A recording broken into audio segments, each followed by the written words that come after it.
ವಾಸ್ತು ಪ್ರಕಾರ ಹಾಕಿ ಕನ್ನಡಿ ಬದಲಾಗುತ್ತೆ ನಿಮ್ಮ ಅದೃಷ್ಟ. ಮನೆಯಲ್ಲಿ ಕನ್ನಡಿ ಇರೋದು ಸಾಮಾನ್ಯ.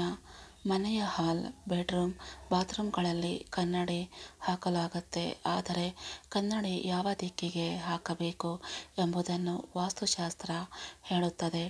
ವಾಸ್ತುಶಾಸ್ತ್ರದಲ್ಲಿ ಕನ್ನಡಿ ಸರಿಯಾದ ಬಳಕೆ ಬಗ್ಗೆ ಹೇಳಲಾಗಿದೆ. ಕನ್ನಡಿಯನ್ನು ತಪ್ಪು ದಿಕ್ಕಿನಲ್ಲಿ ಹಾಕುವುದರಿಂದ ಮನೆಯಲ್ಲಿ ನಕಾರಾತ್ಮಕ ಶಕ್ತಿ ಹೆಚ್ಚಾಗುತ್ತದೆ. ಈ ನಕಾರಾತ್ಮಕ ಶಕ್ತಿ ಮನೆಯಲ್ಲಿರುವ ಸದಸ್ಯರ ಆರ್ಥಿಕ ಪರಿಸ್ಥಿತಿಯ ಮೇಲೆ ಪರಿಣಾಮ ಬೀರುತ್ತದೆ. ಕೌಟುಂಬಿಕ ಕಲಹ, ಅನಾರೋಗ್ಯದಂತಹ ಸಮಸ್ಯೆಗಳು ಕಾಣಿಸಿಕೊಳ್ಳುತ್ತವೆ. ಧನಾತ್ಮಕ ಶಕ್ತಿಯ ಪ್ರವೇಶ. ವಾಸ್ತುಶಾಸ್ತ್ರದ ಪ್ರಕಾರ ಸಕಾರಾತ್ಮಕ ಶಕ್ತಿಯ ಹರಿವು ಪೂರ್ವದಿಂದ ಪಶ್ಚಿಮಕ್ಕೆ ಮತ್ತು ಉತ್ತರದಿಂದ ದಕ್ಷಿಣಕ್ಕೆ ಇರುತ್ತದೆ. ಹಾಗಾಗಿ ಕನ್ನಡಿಯನ್ನು ಪೂರ್ವ ಅಥವಾ ಉತ್ತರ ಗೋಡೆ ಮೇಲೆ ಹಾಕಬೇಕು.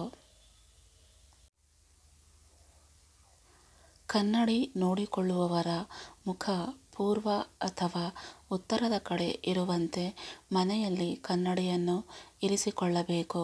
ಈ ರೀತಿ ಕನ್ನಡಿ ಇರಿಸೋದ್ರಿಂದ ಜೀವನದಲ್ಲಿ ಪ್ರಗತಿ ಮತ್ತು ಧನಾಗಮನ ಆಗುವ ಸಾಧ್ಯತೆಗಳಿರುತ್ತವೆ.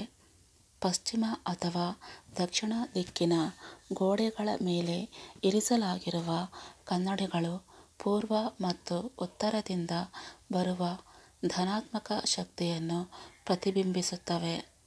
ಬೆಡ್ರೂಮ್ನಲ್ಲಿ ಕನ್ನಡಿ ಹಾಕಬೇಡಿ.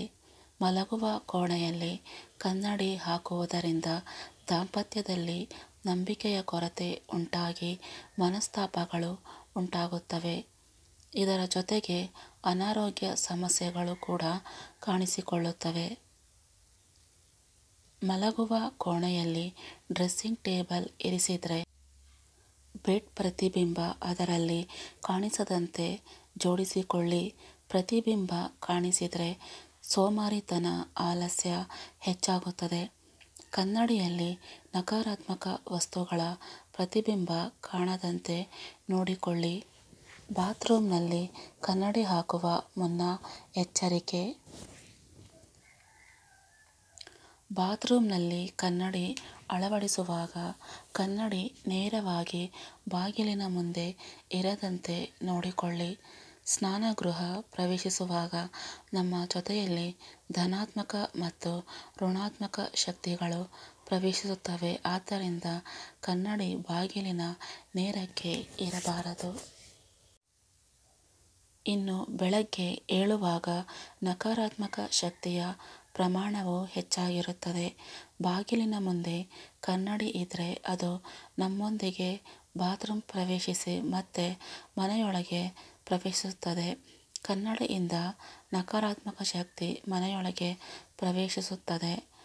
ಕನ್ನಡಿ ಹೇಗಿರಬೇಕು? ಸ್ಪಷ್ಟ ಮತ್ತು ನೈಜ ಚಿತ್ರವನ್ನು ತೋರಿಸುವ ಕನ್ನಡಿಯನ್ನು ಮಾತ್ರ ಬಳಸಬೇಕು. ತೀಕ್ಷ್ಣವಾದ, ಬಿರುಕು ಬಿಟ್ಟ, ಮಸುಕಾದ ಕನ್ನಡಿಗಳನ್ನು ಮನೆಯಲ್ಲಿ ಇಟ್ಟುಕೊಳ್ಳಬಾರದು. ಆಯತಾಕಾರದ, ಚೌಕ ಅಥವಾ ಅಷ್ಟಭುಜಾಕೃತಿಯ ಕನ್ನಡಿಯನ್ನು ಬಳಸಿದರೆ ಶುಭಕರ ಎಂದು ಹೇಳಲಾಗುತ್ತದೆ. ಈ ಮಾಹಿತಿಗಳು ಇಷ್ಟ ಆದರೆ ಲೈಕ್ ಮಾಡಿ, ಶೇರ್ ಮಾಡಿ ಹಾಗೂ ಸಬ್ಸ್ಕ್ರೈಬ್ ಮಾಡಿ. ಧನ್ಯವಾದಗಳು.